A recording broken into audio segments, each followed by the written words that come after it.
You're listening to 5 Minutes of English with Laura Pickens, a short podcast about the way we actually talk, like for real.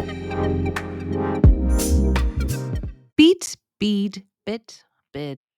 Hi, my name's Laura Pickens.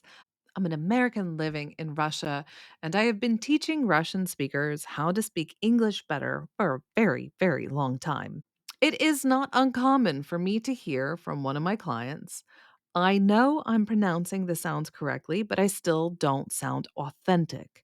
Why? Well, let me give you a good example of why. Let's look at these 4 words. Can you tell what I'm saying? Beat, bead, bit, bid.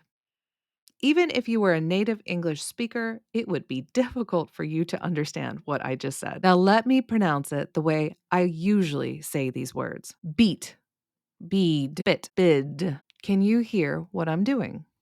Let me break it down for you. First off, we're going to need to understand what the difference between voiced and unvoiced sounds are. The good news is, and I know this because I have 2 children in the Russian education system, is that you know these very well. Voiced sounds, there is a sound in your throat when you pronounce them. For example, like in b, v, g, d. Those are voiced. And we have unvoiced sounds like p, f, k, t. These are the same in both Russian and English if they are voiced and unvoiced. So, good news is you're already halfway there. Going back to our original words, let's look at the ones that end with an unvoiced sound: beat and bit. When a sound is unvoiced, we say it quickly and short: beat, bit. When the sound is voiced, in order to make it clear that it is voiced and there is a sound there, we are going to make a double staircase sound. What do I mean? If beat is ba, bead will be sound. Bead.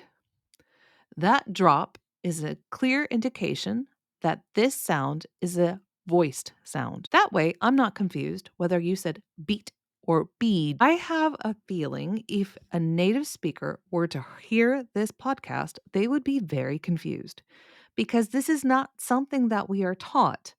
This is just how we speak, and I am decoding what we know naturally so that you can understand us. We do not know we are doing this. Let's see if you can hear the difference in these minimal pair sentences I will be reading for you. I want you to pay attention to how I pronounce them inside of a sentence. She beat the drum and found a bead on the floor. I bit my lip before I finally bid on the painting. He saved me a seat, and I gave him a seed to plant. I'll sit here while Sid gets ready. The heat was intense, but he'd already adapted. I hit the button and hid behind the door. Pete warned that traffic might impede the trip. They stopped at the pit during the rapid descent. My feet hurt, so I went to feed the cat sitting nearby. This shirt might fit once I fix the fin on it. If you're having trouble keeping up, you can read the transcript of this podcast.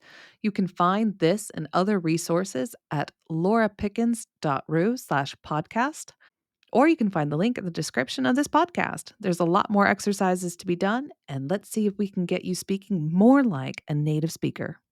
Thanks for listening.